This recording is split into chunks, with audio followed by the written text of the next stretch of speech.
नमस्कार शेतकरी मित्रांनो, स्वागत आहे आपलं आपल्या एका नवीन व्हिडिओमध्ये। तर शेतकरी मित्रांनो, माझ्या पाठीमागे जर तुम्ही पाहिलं तुम्हाला शेळ्या दिसतात। तर आज पाहणार आहोत आपण गावरान शेळी पालन विषयी माहिती। मी आहे सध्या संगमगाव, तालुका धारूर, जिल्हा बीड या ठिकाणी। मित्रांनो, ह्या ज्या पाठीमागे शेळ्या दिसतात जवळपास 100 ते 200 लहान मोठ्या शेळ्यांची शेळी पालन विषयी माहिती आपण पाहणार आहोत। एका 25 वर्षीय युवकाची प्रेरणादायी कथा आज आपण या व्हिडिओच्या माध्यमातून पाहणार आहोत। आणि विशेष म्हणजे हे जे संपूर्ण शेळ्या आहेत संपूर्ण गावरान जातीच्या शेळ्या आहेत।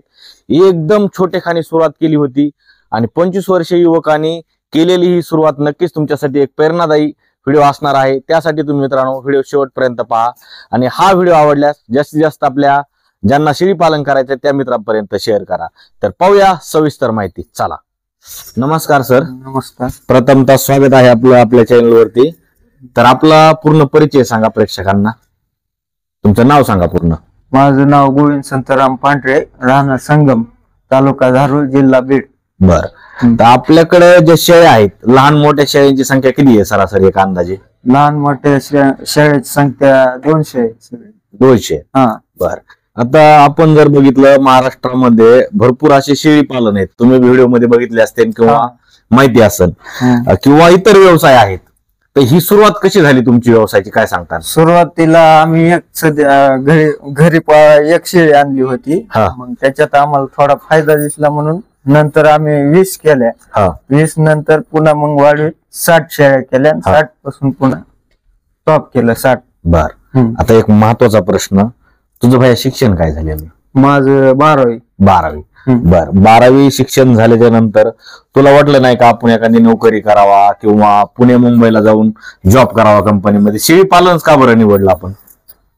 मला वाटलं होतं, गेलतो पुण्याला मुंबईला गेलतो, पण तिकडे एवढा फायदा दिसला नाही। एक सांभाळली होती घरी शेळी अशी, मग नंतर डबल केल्या शेळ्या, ह्याच्यातच फायदा दिसला म्हणून शेळी पालन। बर, काय फायदा, नेमका फायदा काय दिसला, काय सांगता? ह्याच्यात आपल्याला म्हणजे आता 200 शेळ्यात एक शेळी वर्षातून 2दा येते, एका शेळीला 4 पिले होतात वर्षात। तर मग 200 शेळ्याचे पिले आपल्याला तरी 4 न म्हणलं तरी किती, 80 पिल्ले व्हायला लागले? नाही ना, जास्त व्हायला लागले। म्हणजे 80 नाही, 400-800 पिल्ले व्हायला लागले। जवळ 50 शेळ्याचेच व्हायले आपल्याला 200 पिल्ले। मग 200 पिले आपण 8,000 बी एक पिलू धरलं तरी बी आपलं 16 लाख रुपयाचं उत्पन्न कुठंच नाही। 16 लाख रुपयाचं उत्पन्न वर्षाकाठी 200 शेळ्यापासून, म्हणजे तुमचं म्हणणं आहे असं? बर, 250 शेळ्या त्याच्यातले आपलं बाकी हे पिले गेले। आता तुम्ही सुरुवातीला एक शेळी घेतली, नंतर शेळ्यामध्ये वाढ केली, पण हे ज्या शेळ्या आहेत गावरान जातीच्या, तर ह्या शेळ्याची खरेदी कुठे केली होती तुम्ही? हे अशाच बाजारातून जाऊन एक आपलं हर बाजारी जाऊन घेतल्या होत्या बाजारात गावरान। बर, आता कसं आहे, समजा आपल्याला शेळी पालन करायचं म्हणलं सगळ्यात महत्वाचा प्रश्न असतो, एवढं मोठं तुम्हाला चित्रात सांभाळायचंय, चाऱ्याचा प्रश्न असतो। मग चाऱ्याचं कसं नियोजन, ह्याला काय चारा लागवड वगैरे केलेलं आहे का? थोडा चारा लागवड केलेली शेतात। बर, आणि काय असंच आपलं मोकळ्या काय असतात। बर, चारा काय काय आपल्याकडे? चारा भुईमुगाचं भुसकट, येलं, तुरीचं भुसकट, भुईमुगाची येलं। नाही असं कसं, आता शेळी पालन करायचं म्हणलं, तुम्ही युट्यूबला व्हिडिओ बघत असताना की त्यामध्ये तुती असते, शेवऱ्या असतात, म्हणजे नाही का मुरघास बनवलेला असतो, भरपूर प्रकारचे, समजा मेथी घास आहे नाही का, गिन्नी गवत, म्हणजे असे प्रकार असतात। तसा काही चारा आहे का आपल्याकडे? तसा चारा नाही, भुसकट हे आपलं स्टॉक करून ठेवतो मला। भुसकट हे आणि थोडं बाहेर फिरूनच चारा आहे। आता तुमच्याकडे एवढ्या 200 शेळ्या, लोकांना एक शेळी सांभाळायचं म्हणलं, समजा जी आपली बाई आहे शेतामध्ये काम करायला जाताना एक शेळी चारायची म्हणलं तर जीव येते, 200 शेळ्याचा सांभाळ म्हणजे कुठं फिरवता तुम्ही नेमकं? हे आपलंच गावात, हे इकडं शेतात कडक जमीन जिथं आहे त्या ठिकाणी किती, कसं नियोजन असते? सकाळी किती वाजता सोडता काय? सकाळी 10ला सोडायच्या, संध्याकाळी 5ला घरी। सकाळी 10ला सोडायच्या, 5ला संध्याकाळी आणायच्या।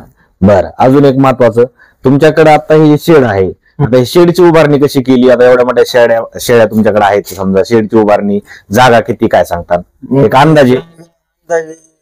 तरी बी हे 67 बाय 57 हे म्हणजे पूर्ण जाळी? जाळी वरी हे आपलं इकडे जाळी केलेली समोर, आणि हे वरी आहे ते शेड, पाऊस आला तरी बी शेळ्या काय होत्यात वरी येतात आणि ऑटोमॅटिक वर येतात. ज्या दिवशी पाऊस नसेल ते खाली बसतात पटा. म्हणजे 67 बाय किती म्हणले? 27. शेतकरी मित्रांनो, पशुपालक मित्रांनो, ज्यांना शेळी पालन करायचंय, भैयाचं सांगणं असं आहे 67 बाय किती म्हणले? 27. 67 बाय 27 मध्ये जवळपास लहान मोठ्या 200 शेळ्याची संख्या बसू शकते. भैयाच्या सांगण्यानुसार चारा कसलाही लागवड नाही, सगळ्या शेळ्यांची फिरून गुजारणा केली जाते. तर भैया आता आम्हाला सांगा की आता तुमच्याकडे एवढ्या मोठ्या शेळ्या आहेत, आता शेळ्यांना किंवा इतर आपलं जे पशुधन आहे त्यांना आजार असते, तुमच्या शेळ्यांना आजपर्यंत काही अनुभव आजार वगैरे कसं यांचं नियोजन कसं असतं? आजार होतोय, लहान पिलांना होतोय आजार. शेळ्यांचं एवढं काय नाही, डोस असतोय 3 महिन्याचा, एक डोस दिला की होईन तेवढं कमी होतंय, आजार एवढा होत नाही. हे गावरान शेळ्या असल्यामुळे जास्त आजार नसतो, जास्त आजार नसतो, फक्त 3 महिन्याला एकदा डोस द्यायचा. बरं, पिल्ल्याचं कसं नियोजन? समजा पिल्यांना बी तेच डोस असते, पिल्यांना बी लहानपणीच पिल्यांना थोडं प्रॉब्लेम असतोय. पुन्हा काय बर. आता हे जे शेळ्या आहेत, हे शेळ्यांना खुराक वगैरे दिला जातो? खुराक शेळ्यांना खुराक नसतोय, फक्त पिल्यांना खुराक. काय देता खुराक मध्ये? Soybean paint.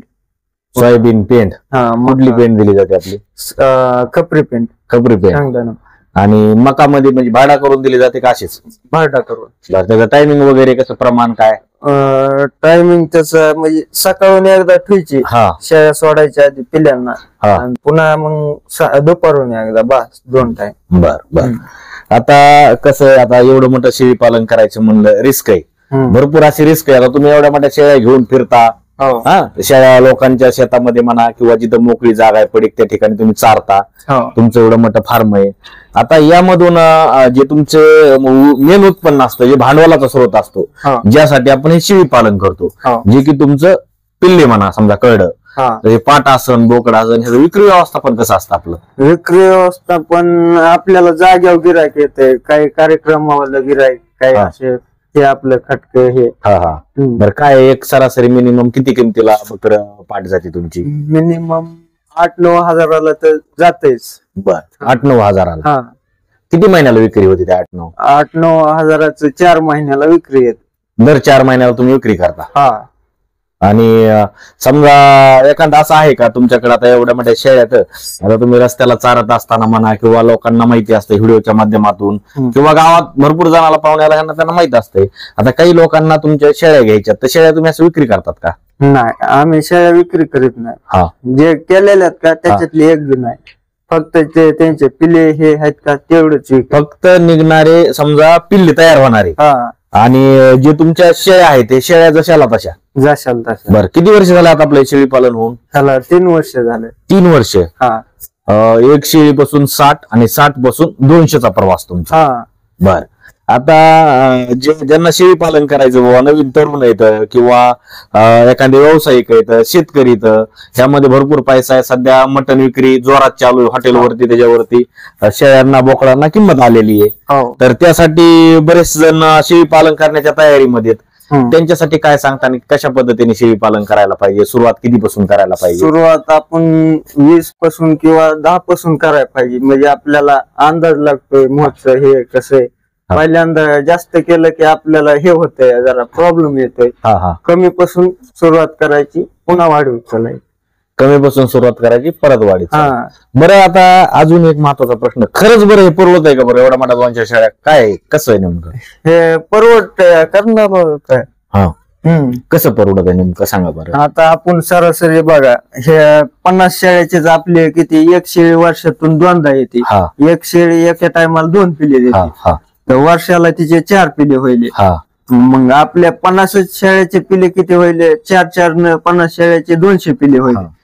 4 महिने ते पिल्ले सांभाळले 16 लाख रुपयाचं उत्पन्न होत. मर जर त्यामध्ये काही मर्झर 16 होते, तर आपण त्याच्यातले 4 लाख रुपये सोडून द्यायचे. लाख रुपये महिना कुठेच नाही, 12 लाख रुपये. बघा शेतकरी मित्रांनो किंवा जे नवीन तरुण आहेत, उद्योजक आहेत, ज्यांना व्यवसाय करायचा आहे, व्यवसायाच्या शोधामध्ये आहेत, भैयाचं सांगणं काय, भैयाच्या म्हणण्यानुसार आपण सांगतोय की भैयाचं म्हणणं 1 लाख रुपये महिना. किती? लाख रुपये महिना यामधून तो उत्पन्न कमवतोय. तसं त्यांनी सांगितलं वर्षाला 16. आपण त्याच्यात मर्झड सोडून हे करून किती 4 लाख वरचे सोडून द्यायचे म्हणजे 12 लाख रुपये वर्षाला. 12 लाखामधून तुम्हाला 1 लाख रुपये महिना. असं वाटतंय का तुम्हाला ह्या भैयाकडे बघून 1 लाख रुपये वर्षाला कमवतोय? तर भैया आता अजून एक महत्वाचं, आता तुमचं हे शेड केलंय, शेड आहे पत्राचं, साईडनी जाळी तुम्ही केलेली आहे. तर बरेचसे आता आम्ही फार्मला व्हिजिट करतो, महाराष्ट्रभर फिरत असतो, तर जिथं शेळी पालन आहे ते शेळी पालन आमच्या चॅनलवरती लोकांना प्रेक्षकांना दाखवायचा आमचा प्रयत्न असतोय. कशा पद्धतीने तुम्ही शेळी पालन केलेलं आहे, त्याचे कसे ठेवण वगैरे असते. आता तुमच्या ह्या शेड मध्ये एकदा खाली दाखवा. तुमच्या ह्या शेड मध्ये मला पूर्णपणे असं मातीचं म्हणजे दिसतंय, मुरुम वगैरे टाकलेलं.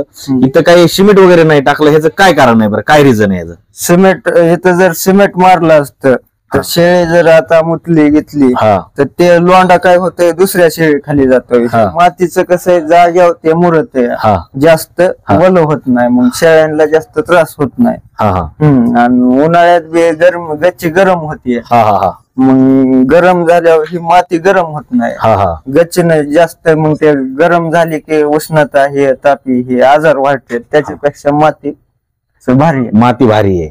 म्हणजे पहिले आपले जे मातीचे घर होते आणि आताचे सलाबचे घर, हे पण त्यामध्ये घेण्याजोगा प्रश्न आहे की मातीच का बरं केलं. पहा पशुपालक मित्रांनो, जी ओरिजिनल माहिती असते, जी खरी माहिती असते ती आम्ही दाखवण्याचा प्रयत्न करतो. शेतकऱ्यांना कशा पद्धतीने त्यांनी शेळी पालन केलंय, कशाबद्दल त्यांना माहिती आहे, ते पोर्टेबल कसं आहे हे आम्ही दाखवण्याचा प्रयत्न करतो. भैयानी सांगितलं की कोबा का बरं नाही केला, मातीतच का केलं, तुम्ही ऐकलं. तर अजून एक प्रश्न की तुमच्याकडे भाई आता ही शेळी आहे, आता ही शेळी किती वर्षाची सरासरी मिनिमम किती असेल, किती वय असेल हिचं? तरी बी आपल्या आधीच काय माहित नाही, आपल्यापाशी येऊन हिला 3 वर्ष झाले. म्हणजे तुमच्यापाशी येऊन 3 वर्ष झाले. पाठ होती तेव्हा पहिल्यावर पाठ होती. बर. आता ही शेळी आलेली का? हो आलेली. किती पिल्ले दिली ह्यानी? 2. काय पाठबुकुड? बर. आता ही जी शेळी आहे तर मिनिमम हिचं वय म्हणजे किती वर्षापर्यंत एक शेळी म्हणजे पिल्लांना जन्म देऊ शकते? शेळीची जगण्याची हे 18 वर्ष असते. 18 वर्ष? 18-20. बर. तर त्याच्यातले हे मरूस तर बी देतेच, आपल्याला देतच राहते, खंड पडत नाही. बर. आता ही शेळी समजा लागवडीनंतर किती महिन्यामध्ये पिल्लांचा जन्म होतो? एक साधा प्रश्न, बऱ्याच शेतकऱ्यांना माहितीये पण नवीन लोकांना माहिती नाही, त्यांच्यासाठी एकदा सांगा. लागवडीपासून काय शेळ्या 5 महिन्याला येतात, काय 6 महिन्याला. खांडातल्या शेळ्या होईन तेवढं 5-5.5 महिन्याला येतात, 5 ते 5.5 महिन्याला, किंवा एखादी 6 महिन्याला, काय वर्षाला येतात. बर. आणि वेल्याच्या नंतर किती दिवसानंतर या शेळीची परत लागवड होते? परत 2-3 महिन्याला डबल पुन्हा गावून जाते. 2-3 महिन्याला? 2 महिन्याला, 2 महिन्याचा गॅप समजा. बर. आता ही जी शेळी आहे तर समजा एक म्हणजे काय म्हणते त्याला, आता ही शेळी जवळ आली समजा, त्यामुळे पिल्ले द्यायच्या ह्याच्यामध्ये, तर कशी ओळखायची बरं ही समजा, एक सांगू शकता का शेतकऱ्यांना आपल्या? चालतं. कासामध्ये दूध सोडते, पुन्हा पाठीमाग हे होते जरा, म्हणजे थोडं पुण्यासारखी जागा. बर. म्हणजे तशी ओळख आहे समजा. बर. तर अजून एक शेळ्यांना कसं आहे, आता आपण ते तर आजार बघितले, पण ज्या वेळेस आता तुमच्या कंटिन्यू शेळ्या फिरत्यात, म्हणजे तुम्ही बाहेर चारायला सोडता, तर पावसाळ्यामध्ये ज्यावेळेस सुरुवात होती, आता बरेचसे आम्ही शेळी पालन पाहतो जे फिरतं शेळी पालन आहे, त्यांच्या तोंडाला असं फोड आल्यासारखं दिसतं. ते काय असतं नेमकं, काय सांगतात? ते मवा येतो, आपण त्याला बी लवकर यायच्या आधी जर उपचार केला किंवा लस घेतल्या तर ते बी कंट्रोल होतं. त्याचं नाव वगैरे माहिती आहे तुम्हाला लशीचं, किंवा ते जे काय औषध वगैरे तुम्ही देतात? औषधाचं नाव काय माहित नाही. बर. पण तुम्ही आपलं ते मलम भेटत, डॉक्टरची विचारणा करून हे करून तुम्ही समजा ते लावता. म्हणजे चारा सुरू व्हायच्या आधी लावायचं का झाले ते नंतर? म्हणजे थोडं ते आपल्याला दिसतंय ना, थोडं झालं की लगे आपण लावायचं चालू केलं की राहून जात, काय अडचण येत नाही. बरं, त्याला काही घरगुती उपाय आहे का बरं? औषधं सोडता असं काही घरगुती उपाय आहे का? घरगुती बी उपाय त्याला हळद, कापूर आणि खोबऱ्याचं तेल लावला ना तरी बी ते राहून जात. म्हणजे सगळं मिश्रण करायचं आणि लावायचं तरी बी राहून. शेतकरी मित्रांनो, गावरान शेळी पालन गावरान भाषेमध्ये तुम्हाला जसं समजल तशा पद्धतीने मी विचारण्याचा, तुमच्या प्रश्नाचे उत्तर या भैयाकडून जेवढा अनुभव आहे तेवढा मी दाखवण्याचा प्रयत्न करीत आहे तुम्हाला. तर अशा प्रकारे हे गावरान शेळी पालन एका खेडे गावामध्ये 1 शेळ्यापासून जवळपास 200 शेळ्याचा प्रवास आपण पाहत आहोत, अजून पाहणार आहोत. व्हिडिओ शेवटपर्यंत पाहत राहा मित्रांनो. व्हिडिओ एकदम भारी आहे, एकदम तुम्हाला म्हणजे जशी माहिती पाहिजे तशा पद्धतीने हा व्हिडिओ तुम्हाला आवडेल असा व्हिडिओ आपण म्हणजे बनवत आहे. तर अजून एक भैया, आता तुम्ही पलीकडे कळडे ठेवलेत आणि ही मध्ये जाळी मारली, ह्याचं काय कारण आहे बरं? समजा पलीकडे कळडे का ठेवले तुम्ही? एखाद बरेचसे शेळ्या वेलेल्या असतात, बारीक पिले असतात, मग हे एवढ्या ह्याच्यात जर सोडले लंबटे आपल्या खांडातले पिले एकदा 40-50 पिले होते. मग इकडे सगळ्या शेळ्यात हे झालं की ते एककड पळतात इकडे तिकडं. पिल्यावाल्या शेळ्या आपल्याला तिकडे सोडा येतात आणि पिले पलकड पाळा येतात. म्हणजे ह्या शेळ्या त्यांना जास्त पिल्यांना मारित नाहीत. आणि दुसरी गोष्ट म्हणजे आपल्याला जर एखाद बरीच पिल्यांना पेंट गिंट काही खुराक ठेवायचा असला तर पलकड आपल्याला शेळ्या अलकड हुसकून पलकड पिल्यांसाठी पेंट ते ठुता येते. म्हणजे त्यासाठी पिल्ले पलीकडे ठेवले. बर, आता तुमच्या आपल्याला औषधं पाजायचे असले तर आता सगळ्या एका गाड्यात हुस केल्या की एकूण पाजायचे पलकड सोडायचे. भारी निवेदन आहे तुमचं. आणि आता तुमच्याकडे समजा तुम्ही आता एक बोलता एक सांगितलं लय मोठ्या शेळ्यात 5-50 पिल्ले एकदाच होते. बरं, आता ह्या पिल्ल्यांना म्हणजे सकाळी समजा यांचं पाजण्याचं नियोजन आता एवढं मोठं कसं तुम्हाला जमतं? तुम्हाला यामध्ये कोण कोण मदत करतं, कसं काय सांगता? ह्यामध्ये घरचे भाऊ वडील मदत करतात. म्हणजे सकाळी आणि दिवसभर तर समजा 8 दिवस म्हणजे आपल्याला ते पाजावंच लागते. नियोजन आपल्याला कंपल्सरी लक्षच द्यावं लागतंय. म्हणजे जन्मल्यापासून 8 दिवस त्यांच्याकडे लहानपणी लक्ष द्यावं लागतं. वडील भाऊ सर्व सकाळी तुम्ही त्यांना म्हणजे पिल्ले पाजतो. बर, आता हे झाड लोट हे तुमचं फार्मचं काम किती वाजता सुरू होतात? इतकं मोठ्या शेळ्या हे आमच्या शेळ्या सुटल्या 10ला सुटत्या. शेळ्या सुटल्या की नंतर मग झाडून हे सगळं म्हणजे शेळ्या 10ला तुम्ही घेऊन जातात आणि पाठीमागे हे कोण काम करतात? पाठीमाग आहे काम करत, म्हणजे सगळं झाड लोट वगैरे सगळं. बर, आता इतक्या मोठ्या शेळ्या म्हणल्या तुमच्याकडं हे शेणखत होणार आहे, जे लेंड्या होणार त्यापासून खत निर्माण होतं. या खताचं आपल्याकडे जमीन किती आहे? 4 एकर जमीन. मग हे खत तुम्ही तुमच्या शेतीमध्ये टाकता का विक्री करता? शेतीमध्ये टाकता सगळं.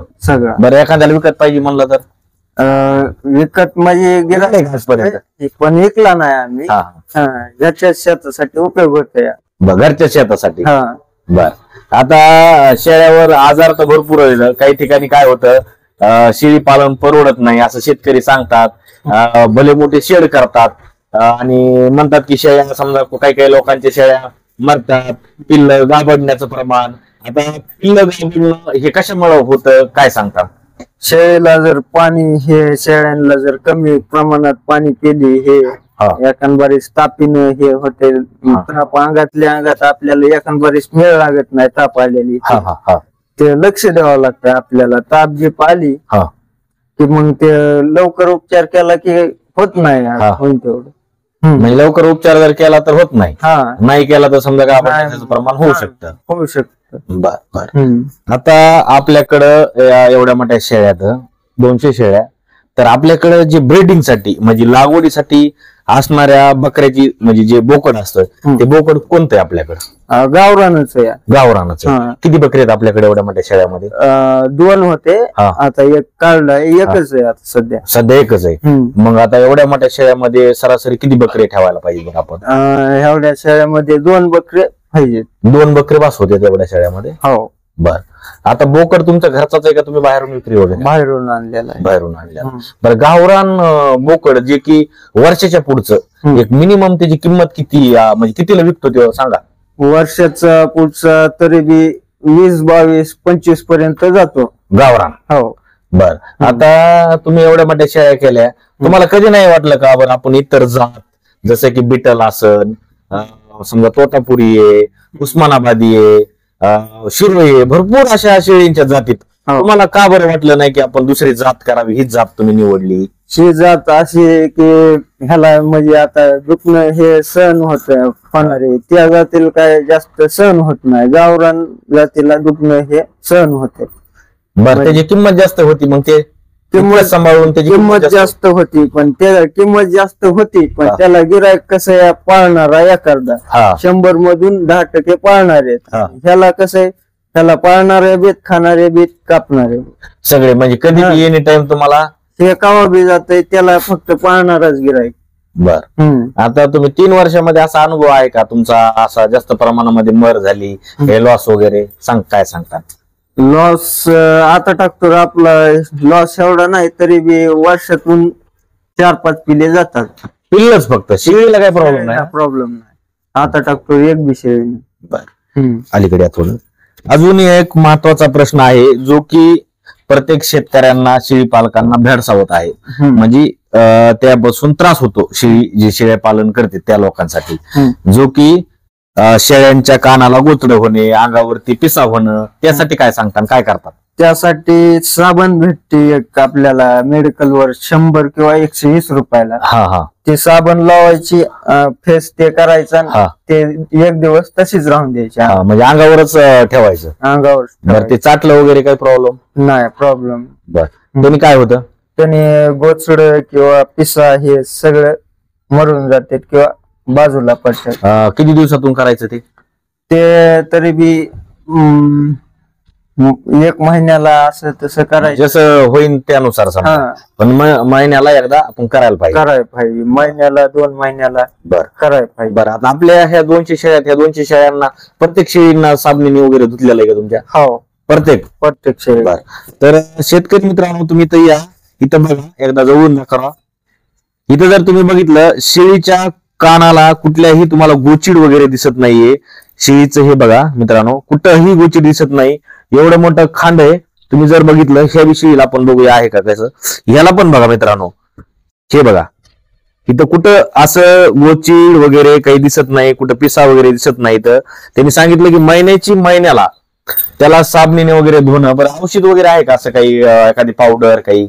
पावडर बी आहे, पावडर रक्षक पावडर. आपण जिथं पिले कोणतं त्याच्यात पावडर ते टाकलं म्हणजे पिसा ते पिल्याला जास्त प्रमाणात होत नाहीत. आणि पण तेवढं 15-20 दिवसाला एकदा टाकायलाच पाहिजे. गोटा आहे का शेळ्याचा, ते फवारून घ्यायला पाहिजे. फवारून बी फवारायचं औषध भेटतं त्याचं? फवारायचं. त्याचं नाव सांगता येईल आपल्याला? नाव काय, मेडिकलवर वाचडायचं म्हणलं देते. बर. तर पशुपालक मित्रांनो, हा अनुभव भैयाचा त्यांच्या शेळी पालनामध्ये कशा पद्धतीने दिनक्रम असतो, कशा पद्धतीने एवढ्या मोठ्या शेळ्याचा ते सांभाळ करतात, आपण ही माहिती पाहतोय. उत्पन्न तर आपण पाहतच असतो, किती होतं, काय होतं, परवडतं काय, हे प्रश्न अनेक असतात. पण जे मेन प्रश्न असतात, जे तुम्हाला प्रश्न पडतात, ते प्रश्न आज आपण त्यांच्याकडून जाणून घेतोय. तर भैया आम्हाला सांगा, आता पावसाळ्यामध्ये, आता तुम्ही सांगितलं तुमच्याकडे 200 शेळ्या, तिथं शेड आहे, पाऊस आला की आतमध्ये येतात, बाहेर जातात. पण एखाद्या वेळेस बाय चान्स, आता ह्या वेळेस पाऊस काय जास्त झाला, कंटिन्यू पाऊस आहे, मग तशा टायमाला हे शेळ्यांना खाण्याचा प्रश्न कसा तुम्ही सोडता? खाण्याचा इकडं आमच्या इकडे गायरान आहे, हे गायरान नाही, आता बाहेर पाऊस चालू आहे, मग हे शेळ्या पावसात न्यायच्या? आम्ही त्या टायमाला बुसकट हे आपलं बुसकट हे जमा करून ठेवलेलं असते, मग ते टाकायचं इथं गव्हाणी त्याच्यात. गव्हाणीमध्ये ते बुसकट वगैरे टाकायचं आणि त्याच्यावर समजा त्यांचा प्रश्न सुटतो. बर. अजून काय सांगता बरं शेळी पालन विषयी? अजून काय तुम्हाला माहिती आहे, काय सांगू शकता आपण शेळी पालनाबद्दल? कसं म्हणजे कशा पद्धतीने समजा हे शेळी पालन जे आहे, आता काही लोक काय करतात, शेळी पालनामध्ये जे होणार बकरं आसन किंवा पाट आसन, त्यामध्ये आता तुम्ही जर बघितलं असेल किंवा ऐकलं असेल, जे बकरे आहेत, स्पेशल बकऱ्याचं पालन आहे, म्हणजे बोकड पालन. त्याबद्दल काही माहिती आहे का आपल्याला? काय सांगताल, सांगा. स्पेशल बकऱ्याचं पालन आपलं दोन्ही बी केलं तरी त्याच लेवल मध्ये जाते, कोणचं बी करा. बर. स्पेशल आपल्याला बकरे ते सांभाळूस तर, विकत आणून सांभाळूस तर, हे करूस तर, आपलं शेळी तेवढं हे बकरे इकरीला येऊस तर तेवढं दुसरे बकरे पिले तयार होतात आपले शेळी पालन केलं म्हणजे.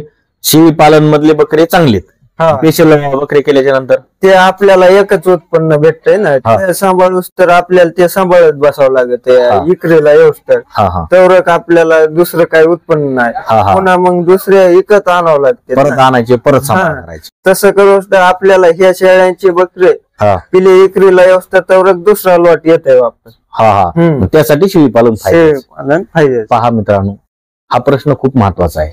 कारण त्यांनी सांगितलं शेळी पालनामधले जे बोकड आहेत ते विक्रीला येऊस तर दुसरी शेळी वेळेच्या नंतर त्याला दुसरे पिल्ले तयार होतात.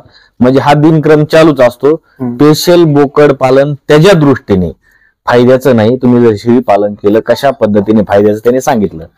तर भैया आपल्याकडं आता समजा ब्रीडिंगसाठी जे बकरं आहे, आपण बकरं पाहतोय आणि जे पिल्ले आहेत, काही पिल्ल्यांना काय होतं, जे लहान पिल्ले असतात, लहान पिल्ल्यामध्ये काही पिल्ल्यांना असं पोट सुटल्यासारखं होतं, असं म्हणजे एकदम असं गोंधळ पिल्लू दिसतं. आणि काही पिल्ले एकदम तेजवान असतात. मग ते का बरं असे पिल्ल्यामध्ये काय बदल कशामुळे होतं? ते दुधात कमी जास्त झाल्यामुळे होते. दुधात म्हणजे नेमकं काय? दूध जर शेळीला कमी असलं तर पिल्लू बारीक असं गोंधळ होते. बरं. त्यासाठी काही पर्याय आहे का दुसरा? त्यासाठी पर्याय म्हणजे आपल्याला हेच आता खुराक त्यांना मका ते जास्त प्रमाणात द्यायचं. मग थोडं चांगलं तंदुरुस्त पिल्लू तंदुरुस्त. बरं, अजून आता ह्या प्रश्नासोबत एक उपप्रश्न की चांगल्या बकऱ्याच्या तब्येती होण्यासाठी बोकडाच्या किंवा पाटीच्या असं तुम्ही काही वेगळं देता का? टॉनिक काही असं आहे का? टॉनिक देतात. बरं, काय बरं?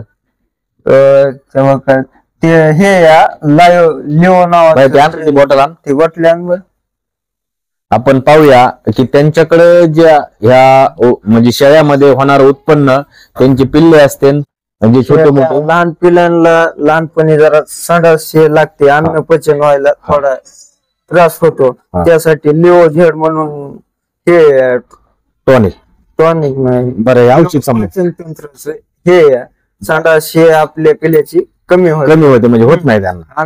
म्हणजे दूध ते पिले तर पचन व्हायला त्यांना जास्त प्रमाणात एखादं समजा पिल्लू जर पिलं दूध, ते ढेंडाळी वगैरे जे म्हणते त्याला येणार नाही हे समजा, त्याचं प्रमाण वगैरे कसं असतं, किती प्रमाणामध्ये देतात? लहान पिल्याला 1 मिली, थोड्या मोठ्या पिल्यांना 2 मिली, शेळीला 5 मिली. पहा शेतकरी मित्रांनो, कुणाला माहिती नसेल तर भैयाच्या सांगण्याप्रमाणे आपण हे दाखवतोय. त्यांच्या पिल्लांना जे छोटे पिल्लं आहेत जास्त प्रमाणात जर दूध पिलं तर ते संडास वगैरे लागणार नाही. त्यासाठी भैया हा जे कोणतं म्हणले लिओ झेड हे टॉनिक आहे, तर हे ते देतात. तर ह्याचं प्रमाण किती म्हणले एका पिल्ल्यांना? लहान पिल्लाला 1 मिली, शेळीला 5 मिली, थोडं ठोकर मध्यम असलं 2 मिली. बर, हे किती दिवसाला द्यायचं काय? हे म्हणजे संडास लागायली हे आपलं कंटिन्यू दिलं तरी चालतं. कंटिन्यू दिलं तरी पण एक मिनिमम समजा 4 दिवसाला 4-5 दिवस कंटिन्यू दिलं तरी चालतंय. हे टॉनिक मित्रांनो पाहून घ्या. हे टॉनिक ह्यासाठी दाखवलं तर हे तुमच्या माहितीला एक असावं म्हणून हे आपण दाखवलंय.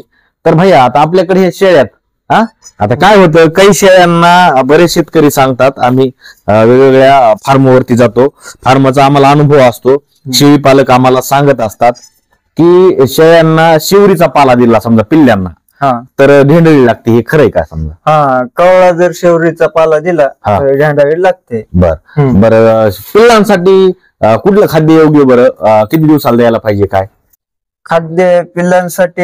हे आपलं नॉर्मल कोणतं बी खाद्य दिलं तरी चांगलं. पौष्टिक खाद्य कुठलं? पौष्टिक खाद्य म्हणलं तर मेथी घास, हे दसरथ घास बंदिस्तवाल्यांना. आता तुमच्या फिरत्या आमच्या फिरत्यांना काय आम्ही हेच आपलं शेळ्या जे खातात तेच शेवरी हे सोडून घेऊन जायचं जे खाते ते. बर, आता जे छोटं पिल्लू आहे जन्मल्यापासून अलीकडे जे जन्मल्यापासून तिकडे बघायचं, जे जन्मल्यापासून जे पिल्लू आहे तर त्याला किती दिवसामध्ये चारा खायला सोडायला पाहिजे किंवा चारा द्यायला सुरुवात करायला पाहिजे? जन्मल्यापासून पिल्लू म्हणजे ह्याच्यातच असतात ना, ते शेळ्यात चलत नाहीत. आपलं चारा बांधायचं ते 15-20 दिवसाला चारा खायला लागतो. म्हणजे 15 दिवसाच्या नंतर चारा खायला त्यांना ठेवायला पाहिजे समजा. बर, तर शेतकरी मित्रांनो, हा आपण शेळी पालनामधला भयाचा अनुभव पाहतोय.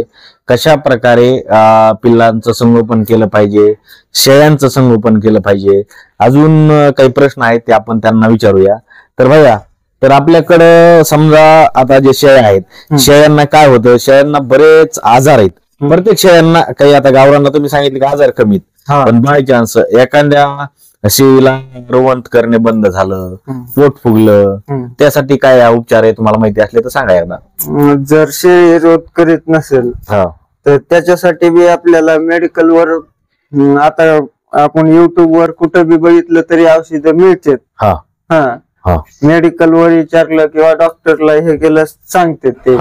म्हणजे डॉक्टरला हे करून ते करून तुमचं समजा सुरू आहे. बर, आपण ह्यासाठी विचारतोय कारण हा प्रश्न बऱ्याच लोकांच्या कमेंट मध्ये असतो, आमच्या शेळीला असं झालं काय करावं, आमच्या शेळीला तसं झालं काय करावं. भैयाकडे जेवढा अनुभव आहे ते ओरिजिनल सांगतोय, ते म्हणत नाही आता मला माहिती आहे मग असं आहे तसं आहे. समजा काही शेतकरी असं फेक सांगत असतात, त्यांनी सांगितलं औषधाचं नाव माहित नाही माहिती, फक्त मेडिकलवर जायचं, अशा पद्धतीने आमच्या शेळ्यांना झालंय. आणि एवढं करून कुठलाही जास्त औषधाचे त्यांना नाव पण माहित नाही, तरी पण 200 शेळ्यांचा ते सांभाळ करतात. मोठं जोक नाही मित्रांनो, 200 शेळ्या सांभाळ करणं आणि ते पूर्णपणे फिरून चारा किती लागवड, चारा काहीच लागवड नाही आपल्याकडे, जे भुईमुगाचे वेल आणि जे शेतामधलं भुसकर तयार होणार तेच त्याच्यावर तुम्ही एवढा गुजारणा करताय. बरं, कधी वाटलं नाही का बरं आता तुम्ही एवढ्या मोठ्या शेळ्या घेऊन फिरताय दररोजच, आता बाहेर काही समजा जे मुलं आहेत तुमच्या वयाचे इकडे तिकडे फिरतात, आईस करतात, तुम्हाला कधी वाटलं नाही का की आपण बाहेर जावं फिरावं? नाही, आपलं वय किती 35 पर्यंत आपलं वय कमवायचं, 35 किंवा 37 पर्यंत आपल्याला म्हणजे शिक्षणात जाते तर 16-17 पर्यंत आपण शिक्षणात जातो. आपलं तिथून मोरी कमवायचं वय किती 40-45 पर्यंत, तिथवर कमीलं पुन्हा मग काय निवांत. बरं, आता तुम्ही एवढ्या शेळ्या, तुम्हाला कमीपणा वाटलं नाही का शेळी पालन? जरा काय लोकांना काय वाटतं, काय करतोय शेळ्या वळीतोय, काय करतोय म्हैस वळीतोय, असं म्हणल्याच्या नंतर आपण नाही का बरं वाटत? नाही वाटत. आपल्याला ह्याच्यात पैसा मिळायला बस. पैसा किती मिळायला महिन्याला? ₹1,00,000 महिना. ₹1,00,000 आहे का पुन्हा? ₹1,00,000 महिना. काय करता तुमच्या नोकरी? आम्ही शेळ्या ह्याच्या जीवावर एका वर्षात ₹11,00,000 मळणी यंत्र आणि ट्रॅक्टर घेतलंय. शेळ्यांच्या वर्षात हो ₹11,00,000 मळणी यंत्र आणि काय ट्रॅक्टर फक्त शेळ्यांच्या जीवावर. बर, एका वर्षात. बर. तर पहा मित्रांनो, कुठलाही कमीपणा नाही, कुठलाही अपमान नाही. शेळी पालन हे तुम्हाला माणसात बसू शकतं. भायाने सांगितलं शेळी पालनाच्या जीवावर एक मळणी यंत्र ₹11,00,000 आणि ट्रॅक्टरची किंमत तुम्हाला माहिती आहे, तेवढं कमवलंय. स्वतः दिवसभर एवढं कामकाज करून त्याच्याकडे जर बघितलं, कुठलाही चेहऱ्यावर नैराश्य नाही, कुठलाही असा अपमानितपणा नाही, तर असं हे शेळी पालन मित्रांनो संगम गावामधलं जे की धारूर तालुक्यामध्ये आहे, पाहण्याजोग आहे. ज्यांना नवीन सुरुवात करायची, ज्यांना गावरान जातीच्या शेळ्या पाळायच्या, कशा पद्धतीने त्याचं संगोपन केलं पाहिजे, परिपूर्ण माहिती गावरान पद्धतीने भैयाकडे आहे उपलब्ध. नक्कीच तुम्ही या फार्मला व्हिजिट करा. तर भाई अजून एक, आता आपल्याकडे हे जे शेळ्या आहेत बसलेल्या शेळ्या सगळ्या, समजा सकाळ सकाळी शेळ्या उन्हाला बसतात हे होत्यात, पण काय होतं एवढ्या मोठ्या शेळ्यात तुमच्या निदर्शनात कसं येतं बरं? एखाद्या शेळीला आजार झाला, एखादी शेळी कुचमटली, कसं ओळखीता तुम्ही? आता बाकीच्या शेळ्या म्हणजे कुचमटलेली शेळी एका जागेवर उभं राहून ग्रोथ करीत नाही, शांत उभं राहते, मग त्याच्यावरून ओळखून जायचं. किंवा काळवंडपणा येतोय, म्हणजे केस असे वरी होतात, काळवंडल्यावर दिसते शेळी, मग ओळखू येते ताप हे आली म्हणून ओळखायचं समजा. मग त्या शेळ्यांना तुम्ही सोडता बाहेर नेता का इथंच समजा ठेवता? इथंच ते आले की घरीच आपलं उपचार ते करायचा आणि आपलं घरीच ठेवायचं. बर. तर शेतकरी मित्रांनो, अशा पद्धतीने आपण या शेळी पालनाची माहिती पाहितली. तुम्हाला ही माहिती कशी वाटली मित्रांनो? नक्कीच तुमची अनमोल प्रतिक्रिया कमेंट बॉक्स मध्ये कळवा. आणि तुम्हाला आजच्या शेळी पालनामधून काय समजलं, काय नाही समजलं, यामधले आपले प्रश्न घ्यायचे कुठले राहिले, हे आम्हाला एक कमेंट करून कळवत जा. कारण तुमची कमेंट आम्हाला म्हणजे केल्याच्या नंतर समजतं की तुम्हाला काय पाहिजे. आपण नक्कीच हा प्रश्न जो राहिलेला प्रश्न पुढच्या व्हिडिओमध्ये नक्कीच आपण तो घेत असतो. त्यासाठी एक तुमची कमेंट करा आणि हा व्हिडिओ जास्तीत जास्त शेळी पालन जे करत आहेत किंवा ज्यांना करायचं आहे किंवा ज्यांच्या मनामध्ये आहे शेळी पालन करायचंय त्या लोकांपर्यंत हा व्हिडिओ जास्तीत जास्त शेअर करा. आणि तुम्ही काय करता, संपूर्ण व्हिडिओ पाहता, शेवटपर्यंत पाहता, पण जे नवीन आहेत ते सबस्क्राईब करायला विसरतात मित्रांनो. त्यासाठी तुम्ही आपलं चॅनल सबस्क्राईब करून घ्या आणि वरती जी बेल असते त्या बेलला ऑल नोटिफिकेशन प्रेस करा, जेणेकरून तुम्हाला आपले माहितीपरीचे व्हिडिओ नवनवीन तुम्हाला सगळ्यात आधी तुमच्यापर्यंत पोहोचतील आणि तुम्हाला पाहायला भेटतील. तर मित्रांनो, थांबूया इथंच. आपण भेटणार आहोत नव्या व्हिडिओमध्ये नव्या प्रेरणासह. तोपर्यंत राम राम.